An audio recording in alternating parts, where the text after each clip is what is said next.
since I've seen you. Oh. So we're going to talk about exercise today, multi-purpose.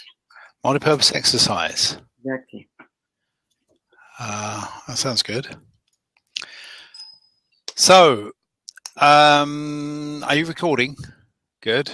Yes, I'm recording. Yes. So one of the purposes of the exercise is to move lymph, which is a very important function of our bodies. Our bodies have lymph system basically to deliver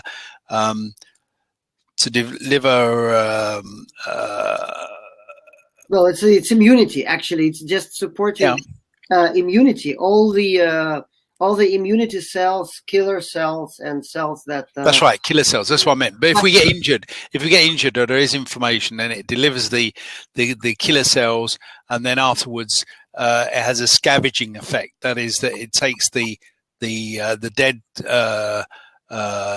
detritus, the result of the killer cells.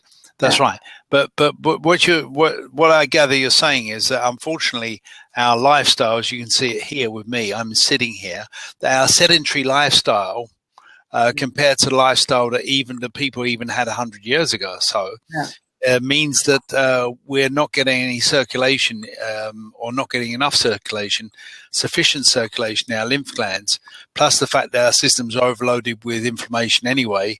So we have to do something, and three-dimensional exercise is the way that you've applying this to help the body circulate lymph, and by that removing the waste material from the body. Correct? And that's also exactly, that's very, very interesting. Also, just to talk about why is it multi-purpose? Yeah, why is it multi-purpose? Why is it multi-purpose? Yeah, why multi-purpose? Because it's not only the lymph system. Exactly. And why is multi-purpose? That's why our movement, which is a cornerstone of the this exercise, the movement, that's in our DNA. If we don't move, we die, actually. And our body systems, they are based on the fact that we have to move. Yeah, I think I've read about the mitochondria. The mitochondria need to have movement as a stimulus to survive, even in our cells. Is that correct? Exactly. And the movement, through normalizing all the chemical processes in the body, through normalizing the blood flow, through normalizing the lymph system, also normalizing how our brain works. Yeah. And that's a crucial thing, because when we start really prioritizing to include movement in our daily life, things start changing. What I also see in my clients that have cancer, or all kinds of lifestyle disease that was proliferating for many years. So the only possibility for us to start this process, proliferation, and reverse it, is by movement. Okay. So what you're saying is that human beings were designed from the outset to move. Our DNA has been built up on the fact that from the very start of humanity, so say going back 2 million years, that we've been designed specifically to move. That's what you're saying. That's a part of our survival. That's a part of our immunity. That's also the part of our digestion. Because it's good. It's good for us to we have something called the reaction. The parasympathetic reaction is also called relax and digest reaction. So it's actually good not to move to digest, but in order for the different kinds of like things, for example, as satiety, things as satisfaction from the food. It's all of these things based actually on the movement throughout the day, on active life.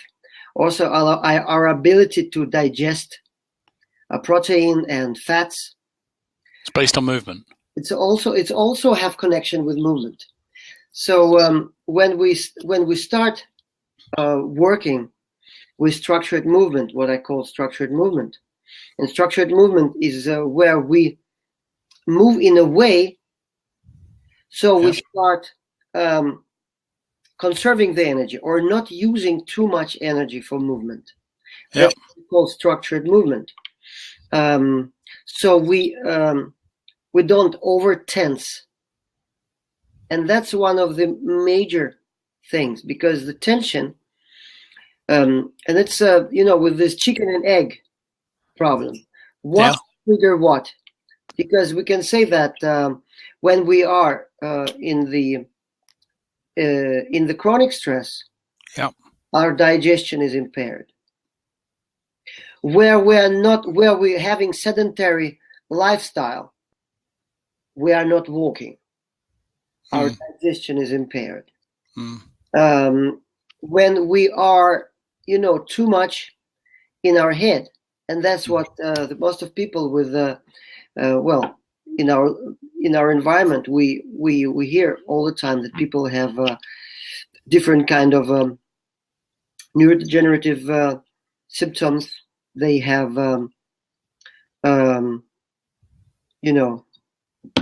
different mental problems, and that's where people very, very often it's connected with lack of movement.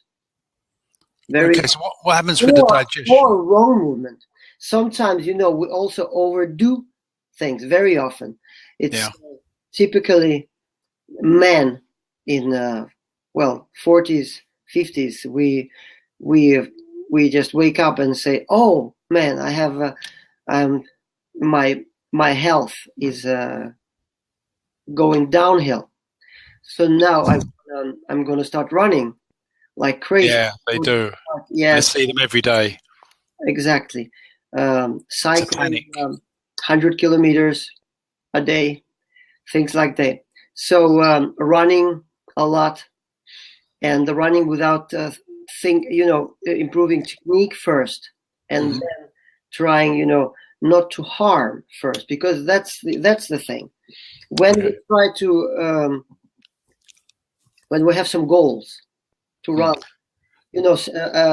amount kilometers a day, we are not in our bodies. We are not sensing the body. We are not having, receiving the signal that the body is trying to say to us. For example, the many people run with bad technique, and the spine, every time they touch the ground, it received a very, very hard bump. And many people have symptoms of, the discs are herniated, but still they run because that's what they think healthy. That's what you do. And the same thing with the biking. That's just the same thing with the going to the gym and then having lifting weights when you actually it's very, very bad for you. So what you're saying is that the correct movement, the correct flow, even though there's no isometric, there's no resistance, it's not isometric or isotonic, it's just the flow, it's just the actual movement, the physical movement, which is the important factor. And that's something that we're missing in our fitness regime today. We're missing the actual movement. We're always going to lift heavier weights, run faster, and you're saying this is damaging. Yeah, because you see, very often when we go to the gym, we think about, for example, the pulse. We have to get the pulse up. Yeah. How we get the pulse up? That's a major question, because we can get pulse up by hyperventilating, basically. That's quite easy. That's quite easy. Just count. And that's what you do when you try to put some pressure on you to achieve the results, because you have some result that your trainer said to you is will but don't we need a high pulse rate for heart training? Well, it's a very good question, because what it is, basically it's a balance. Yes, it's good for the heart to train to go up in the heart rate, but on the same time, it's good for us to have a certain pulse rate per certain amount of exercise, certain amount of, for example, not too high pulse rate. Lower pulse rate for a given amount of exercise. It's also, that's a target for many athletes, because they want to do some amount of work using less energy. That's what it is about. It's about optimization, because if you are training and over time with same amount of exercise, your pulse is lower. What it basically means that your heart doesn't need to pump as hard to oxygenate on the cellular level, on the maximally. Do you see? Mm. So when the pulse, it's good to train the heart muscle. On the so the heart has to be. It has to be possible for the heart muscle to work on this higher gear.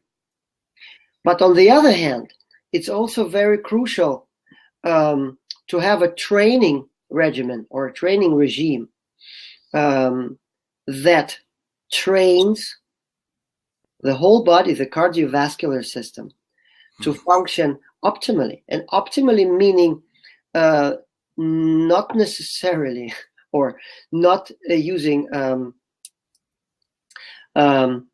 high pulse rate as a target for exercise.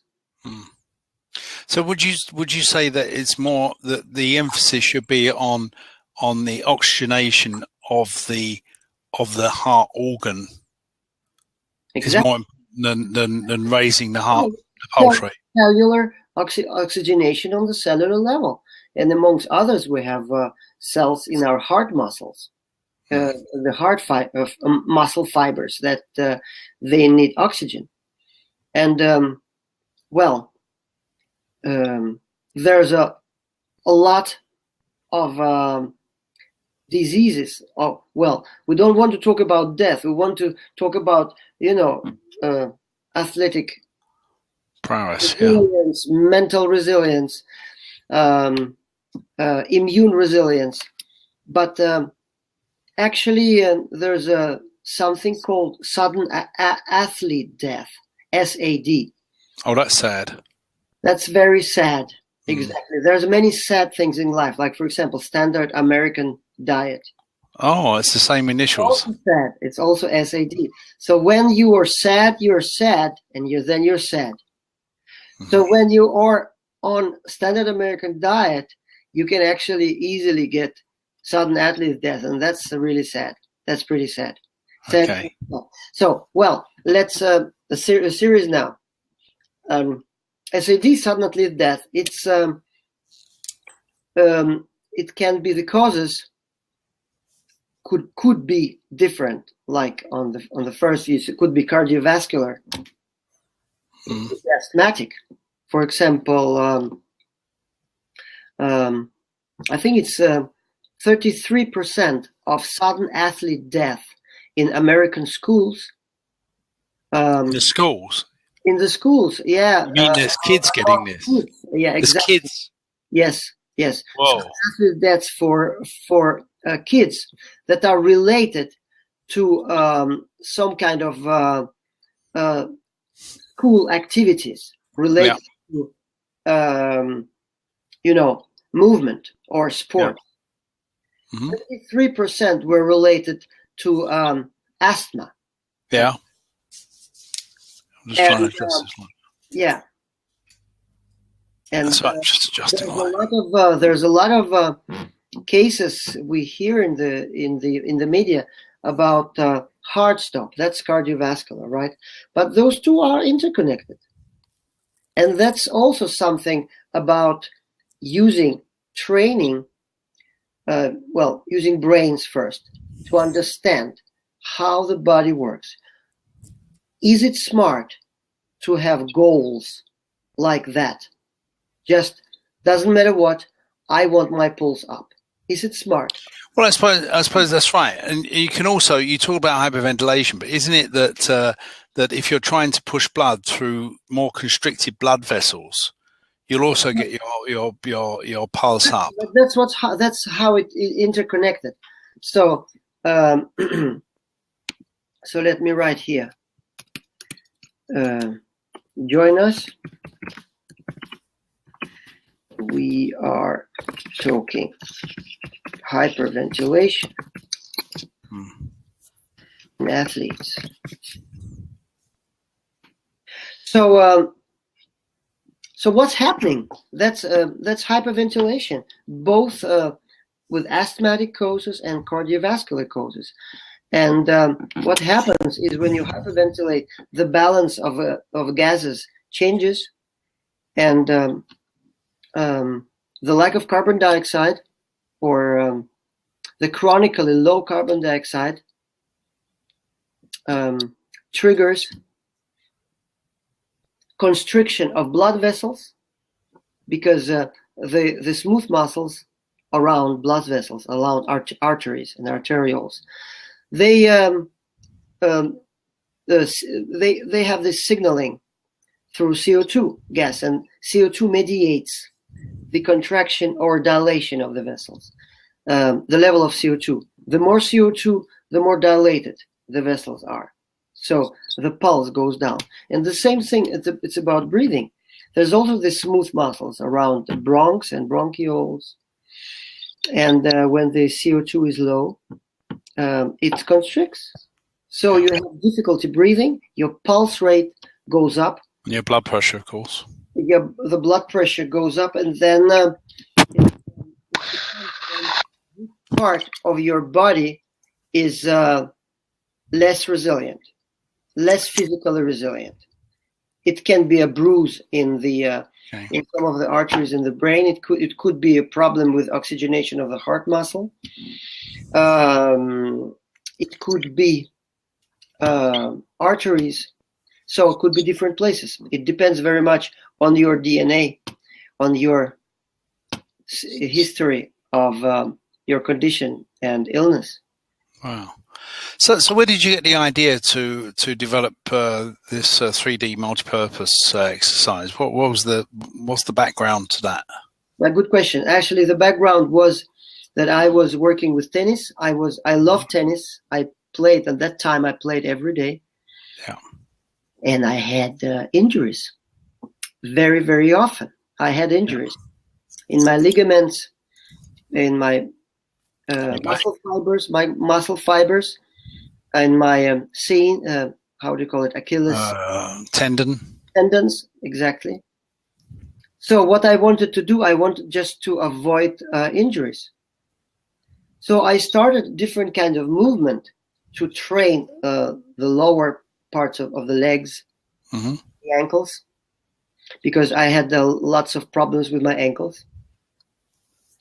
So I start making using the balance board. Yeah. Yeah.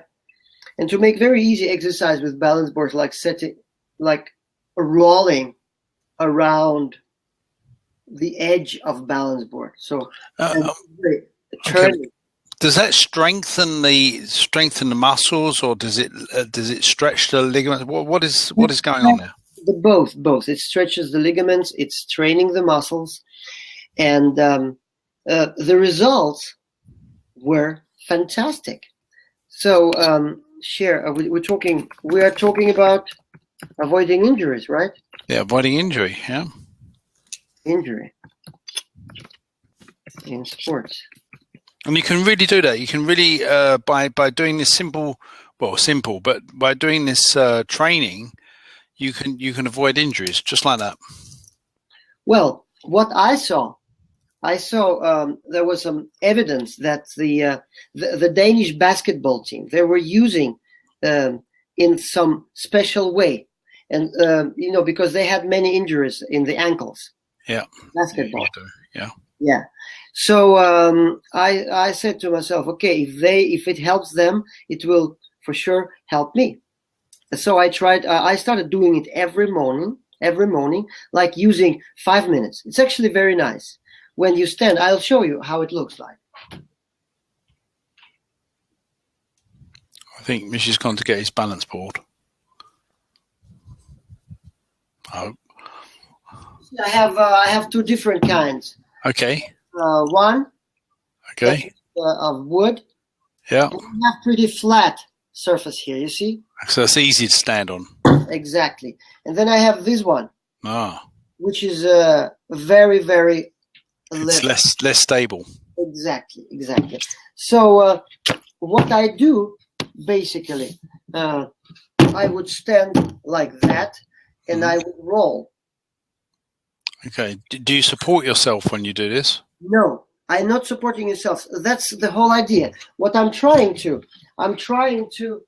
balance all my body in a way that I am resilient. And what is resilient? Resilient, in martial arts, for example, in Kung Fu, in Aikido, in Karate, there's something called a stance. Yeah. You see? And the stance is where you stand like that. Like you're rooted to the ground. You're rooted to the ground. Okay? And you are very resilient. You can do the different kind of things, movements, and you are very resilient. Yeah. You can move. So what I tried to, because I have some background in martial arts, I wanted to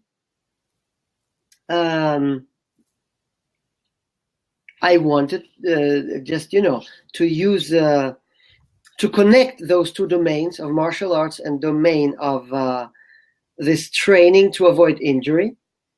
And that's how I got the idea, actually. So because it's not easy to stand upright and not bow, for example, not slouch. You have to relax in your middle, in your diaphragm. And that's the whole idea with with three-dimensional multi-purpose exercise, that you do all the movement. We have 10 physical joints and 3 virtual joints. Yep. That's what we are working with in our course. Okay. In the 50 weeks course, and the second week, that's actually that's about the second week of the course. That's what we're working with. Yeah. So this is actually question and answers. So if some of you have any questions about multi-purpose exercise and how to avoid injury and how to connect it with breathing, so please, you can take a seat or you just write in the live chat. So this is a question and answer session, and we run it every Monday, both for people that attend our courses, and we have courses actually about both about restoration of health and about athletic performance. Okay, I just want to ask you, we'll make a comment and ask you. We talk about lifestyle diseases and how fatal they can be, but one of the biggest causes of death of older people is actually falling over, breaking their hips, and then as a result of being immobile, getting pneumonia. Would you say that by starting doing three-dimensional multi-purpose exercise, that you can build your resilience to falling over, that older people ought to adopt this? Exactly, that's what we are doing. Yeah. So we are working with stability, and in this multi-purpose exercise that I'm using, there are many grades. You advance slowly, because you see the biggest level, you can say, when you take this one, you stand with one foot in the middle, and then you bow down and you make this fly with the plane with your and not enough. When I was working with athletes, with elite athletes, that was the examination. Was what it was? No. After many months of training, to stand in this pose, and I have to feel the belly. The belly has to be relaxed. Yeah. Not like that, but relaxed. Yeah. The belly has to be relaxed, and it has to be able to move, to look around in two different ways, both moving your head and moving the eyes. Without falling over. Without falling over, remaining in balance. And that it takes a long time. But you see, the most powerful thing here is that you are under stress. In this situation, you are under stress. But you train to withstand stress because the center of your body, your belly, is still relaxed. Okay. And that's an interesting thing. Again, it's like chicken or egg, what comes first? Because when you are in this position and you relax the belly, it helps you to retain and remain in balance. Okay. So you can see it from two different ways. It helps you to remain calm, but it also helps you to remain in balance. Yeah. And very often when I'm about to lose balance, I relax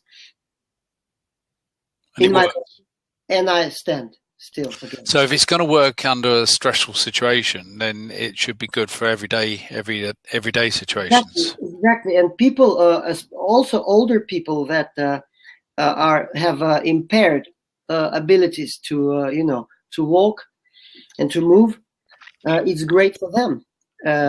They can support or something when they start doing this exercise. Yeah. And this exercise has to be done very, very, very, very slowly, because you can actually make an injury in this way. If you're moving too fast, you can injure your ankles. So this slowness in movement is also inspiration from Tai Chi. Exactly, the slowest possible movement with relaxation of the center of your body. And then the three-dimensional multi-purpose exercise is about moving in three directions. Yeah. I call this the water, I call this the divider, and this is the wall. Yeah. So when we make the movement, for example, I make the movement here in the ankle, right? Wrist. In the wrist, exactly.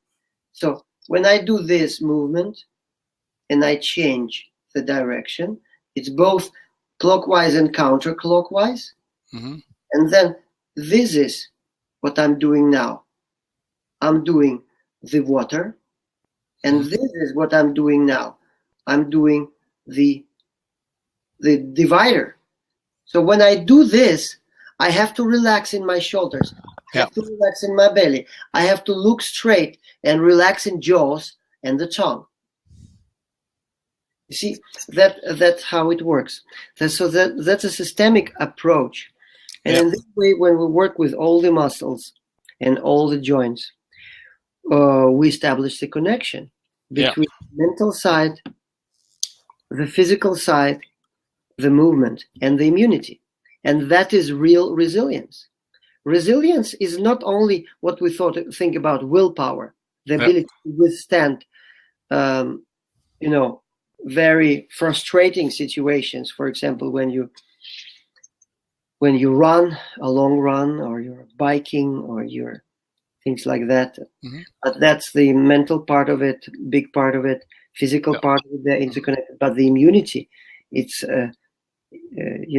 if we don't connect it with immunity, it will be, I don't really know what is the meaning of exercise if you are diminishing your immunity. Maybe you become well, that's it, and then that's the point, isn't it? That it seems to be again another paradox, that by doing this very light, very flowing exercise, you actually build up your immunity, because people have got the impression that if you really, really strain and really push yourself, then that somehow is building up immunity. But actually, from what you say, those people have got it wrong, and in fact, it's a case of of the exercise being detrimental to your health instead of being beneficial to your health, and people don't realize that. Exactly. So we need to, that's the awareness. First and foremost, we have to build up the awareness about the body. That's sensitivity. So basically what we are doing by multipurpose exercise, we train sensitivity. Because you see, we can move in different directions with different angles, but we are still here in the body. So when we are in the body and not in our thoughts and not somewhere else, we are sensitive. Okay. While we remain in our center, while we remain relaxed in our belly and the breathing is relaxed, we are sensitive. That's how we train sensitivity. Is there an optimal time of day or an optimal amount of minutes, hours to do these exercises, or is it something you do continuously when you're not doing anything? I mean, what do you recommend? I mean, ultimately, not at the beginning. Well, there's a lot of different things we have to do during the day, and what I personally believe. It's very nice to start in the morning with doing this exercise. What I do, I just get up. I train myself to get up earlier, and that's my natural now sleep patterns. Yeah. They are shorter. They are like 4.5, 5 hours normally. So I get up early. I get up at 4:30 in the morning normally. 4:30, and I have plenty of time, and I love working out when it's totally calm around. The environment's like that's very true. That's an amazing experience. Yeah, exactly. And sometimes I'm writing an article in these early hours, but if you want to relax, I'm living in a house. I'm living actually right now. I'm living alone. So what I do, I love funk music. Okay. It's dance music. So the dance is the same. That's a multi-purpose, three-dimensional exercise. That's a dance, actually. So you can dance. Okay. Close your mouth. Try to find a center of your body and to remain that while you're dancing, both with your head, with your shoulders, with your belly, with your forearms, with your fingers. So, and that's very nice to train. I put so you need some on my system, and I'm slowly warming up, and it's so nice to do it in the morning. So you need some sort of light clothing, so sort of non-restrictive clothing, sort of clothing you'd wear. Exactly. And what about your feet? Should you have bare feet? Should you be in contact with the ground? Should you be grounded when you do this? Exactly. Only bare feet. Only bare feet. Yes, only bare feet. Because when you're in the summer, I go out in my garden to do it on the grass. It's also better outside. Yeah, exactly. It's better. It's also something about grounding yourself. That's we are leading electricity through our body, and it's very good to ground to earth, to make an earth connection, and that's what we do when we stand on the grass. Okay, and ideally also you should do this when you're fasting. You shouldn't have a big meal and then do this. It's not a good idea. No. It's always what I think is good to make all kind of physical movement, physical exercise when you are not digesting. So what I'm doing, I'm eating last time about 5 o'clock, sometimes 6 o'clock in the evening during. And then I have this intermittent fasting to next day at 11 o'clock or 12. I'm not eating. It's a little bit different. Sometimes I would like to get something, but I don't have any illnesses. I don't have conditions. For people that have some conditions, it has to be more restrictive, not prohibitive, but restrictive. And we train this restriction very, very slowly by small steps. Actually, when people shift to burning fats the satiety, the level of satiety, of satisfaction from food, it lasts much longer. So when we are in this state of adaptation to burning fats, then we can start making this intermittent fasting, diminishing the eating window. The window, yeah. The nutritional window, yeah. But you know, all kinds of movement. Don't eat. Drink a little bit water, not too much. Close your mouth. That's what it is, because you know, that's key. You're hyperventilating when you make an exercise. What you do, you slip all the valuable drops of water out of your body. So you lose water, not by sweating, what people think normally, but the most of the water you lose from your body when exercising through mouth breathing. Wow. Yeah. But people do it, don't they? And you see many people running with their mouth open. A lot. And that's the problem. That's a very, very big problem. So I would say run only with closed mouth. Okay, but that also takes training, doesn't it? It takes training, and it's you have to really understand how to do it, because when we normally, you know, when we are training, when we have athletic performance, we want to do it on time. We want to do it on 3 kilometers in a certain amount of minutes, you know, or 5 kilometers and 10 kilometers. Yeah. And when you train in this way, it's some different measures, you know, some different ideas for training. It's also paradigm shift, because when we do it like that, we say, okay, I want to train my real resilience. Like I want to train strength. I want to train a real strength, and that both mental strength and physical strength you can train through optimizing your breathing. Okay. Actually, don't overbreathe, but diminish the lung ventilation in 1 minute. That's what we call a minute ventilation. And if you try to start experiencing a little air hunger, a very, very light air hunger while you're training, that's it shows actually that you're on the way. You are going in the right direction. Okay. Because you have to be able to tolerate a little tiny air hunger, and to be able to prolong it a longer time. That's the best training. So what you do, you oxygenate your cells instead of thinking about seconds and kilometers.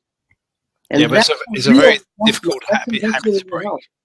Very, very different, because when we have, when we are members of a club or we have a trainer, there will always be some kind of measures, or, you have to... Well, you see it with cyclists. You see people around here, at least, they tend to want to go cycling in a group. They normally wear the same uniform when they go cycling. There must be a lot of pressure and a lot of one-upmanship to try and set the fastest pace. And all the cyclists think they're in the Tour de France anyway. So I guess there's a lot of problems. There's a lot of overstraining of muscles. There's a lot of hyperventilation going on when you get groups of cyclists. Exactly. And that's how the sport is. You can call it group pressure. You can call it a teamwork. That's different. But you see, the best situation would be if this group of cyclists, they were at the same level of physical resilience. So they would train, all of them, they would train breathing optimization. So over time, they could keep together without one of them do harm to his the others or her health. No. To their own health. Yes, exactly, because they want to keep with the good guys. They want to keep with the team. They want to support the team. So what he does, he steps over, he overhears, he overrides the signals that the body is saying, I'm hyperventilating. It means no good. I have a stomach ache, or I have cramps, or something like that. Or sometimes people get impaired vision from too much stress, and also stress. So that's a lot of different symptoms. And when we are in the group, we tend to overhear them, because we want to reach our targets. We want to goals. You see, that's I guess a very strong motivator, and this motivator, unfortunately, makes us to step over the body. So some of the top athletes that you see on TV and what have you, what you're saying, if they did more emphasis on the 3D multi-purpose exercises, plus they learned to breathe more to oxygenate at a cellular level, that their performance would actually improve dramatically, and they'd be winning more games or winning more races. Is that what we're saying here?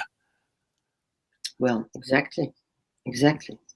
But they would, if they attend our course, for example, we have this 50-week course for athletic performance also. Okay. Those for people, they want to gain good health. Yeah. We do it slowly. That's the difference between our course and all other courses. Okay. 50 weeks. Yeah. That we're going with very, very small steps. People have to accept that this slowness, it's not a bug, it's a feature. It's the strongest feature, because that's how you establish the strong process, the strong understanding of physiology, of all the aspects of training, to ensure that this lifestyle change will not break over time. Okay, but can you optimize it, or can you make it possible so that the top athlete would not go have a dip in performance because he's sort of switching over, he's in transitional stage? Because that would be my big worry. If I was a top athlete, I'm at the top of my game, I know I can do a lot more, but I know that if I change some of my habits, then it might slow me down, and I might it might be some time before I come back up. I don't know, I'm just guessing. Exactly. It could be not easy if you are a member of a team, things like that. So that's the hard part. You have to at least to know, what are you doing now? What are you training right now? So the possibility could be to train in two different domains of health and slowly building up resilience some days, and the others, well, just entering the some kind of a run or a race, and just seeing what happens. But it will not health promoting. I don't think so. So the other thing that we can do, we can take this kind of tape. You see, I have medical tape. Yeah. Medical tape. So what we can do.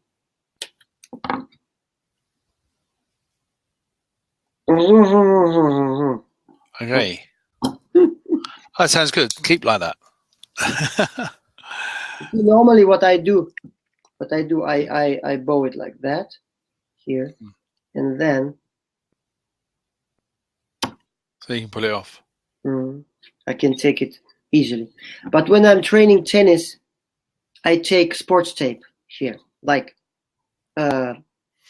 real sports tape, because you're sweating a lot. Yeah, so when you're sweating a lot, the surgical tape can just disconnect from the body or from the lips. Yeah, just comes off. Comes off, exactly. So that's a very, very good way of putting a tape during the day when you work. If you're working at home, when you are somewhere at job, it would be maybe you have to talk with people first, so they wouldn't misunderstand what you're doing. Exactly. But also when you're walking, you're going for a walk. Yeah. Try to do this. I also often take my mask when I'm training. Okay. It took me some time to really accept that I'm looking a little bit different than the others. But just getting back to these top athletes, I mean, would you say that if a top athlete wanted to change, then the optimal way of doing it would be under supervision by measuring the performance and actually monitoring every very active coaching, because it can be a very lonely place, and if you don't really know what you're doing, you can actually end up getting a very bad habit. So you're in a worse state than you started. So you'd like to do this under supervision. You'd like to see athletes do this under your supervision. Yes, exactly. So when we're doing an athlete course, we also have a session like that, and I want people to join. I want people to. That's the part of the course. So you have to ask. You have to ask questions. That's what I'm writing in all the mails. That remember, if you have questions with this video or with this video, remember to write it down and to ask on our Monday session. And what we're having now, that's our Monday's question and answer session. Yeah. So, I'm asking all the questions. We just started the courses, but I asked now several times. I wrote also here in the live chat, please, guys, ask questions. Yeah, but the thing is, this is recorded, and when we put it out, we will put also time markers. So that if you have if you see a question, an answer to a question, then you'll be able to go straight to that. So, and we have it under FAQ, under question and answers on our site on Sakharoff.com. Let me write it again. On Sakharoff.com, under questions and answers. Well, I think we have some people who are quite reserved and perhaps feel shy, but they shouldn't feel shy, because what we're trying to promote here is a community. And if you have any stupid question, please write it here in the live chat. Yeah, Misha's used to stupid questions. I love stupid questions, because basically, there's no stupid questions. Yeah. But if there's a stupid question, I'm normally asking it. So I'm ready. Exactly. So please, guys, if you have any questions now, ask them, because otherwise we stop the question and answer session because no questions. So we are improvising freely, Steve and me. Yeah. I've learned a lot today.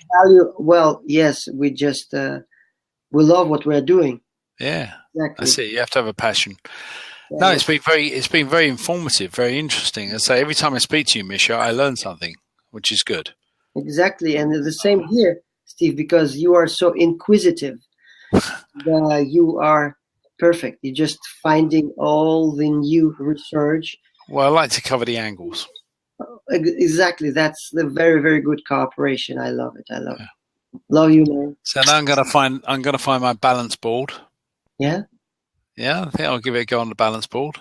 Very good. Very slow movement. So first I'm relaxed. Actually, the head position is crucial. Yeah. Because when you start bowing with the head, because the head is so heavy. You fall over. All the antagonist muscles around the body, they start having a little bit tension.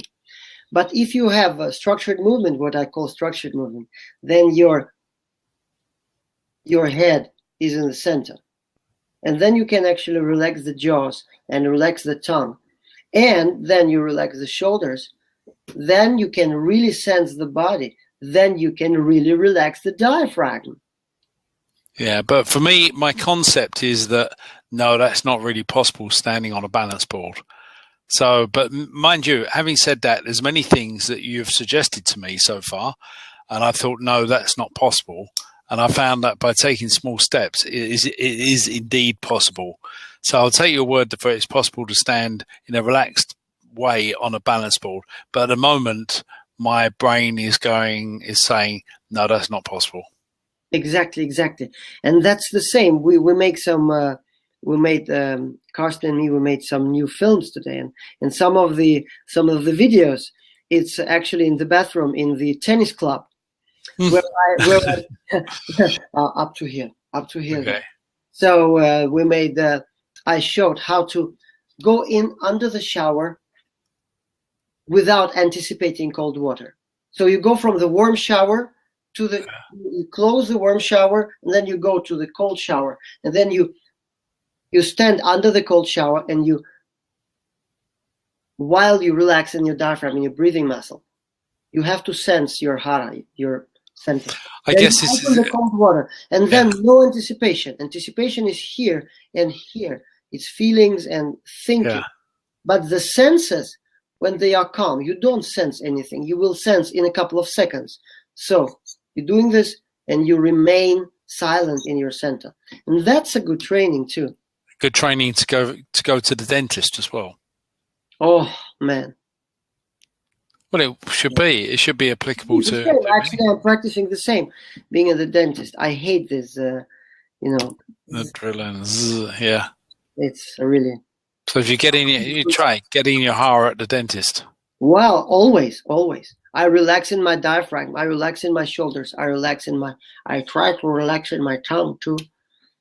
That can be hard at the dentist, but it helps. It helps the pain, and it helps the mental side. So I'm not anticipating the pain. I'm just there. If it comes, well, it hurts, but I can handle it. It helps very much. Okay, anyway. Questions, please. Questions. Come with some good questions. Otherwise, you see, here in Denmark, it's 8 minutes to 10. And we're going to say goodbye and thank you. I think so. Much. All right. Well, thank you very much, Misha. Again, amazing depth of information there. You know, that really, if you pay attention to it, will really transform your life. And it's a pleasure to hear. So thank you very much, Misha. I'm off. So thanks, everybody. Thank you very much. Cheers. Bye. Bye.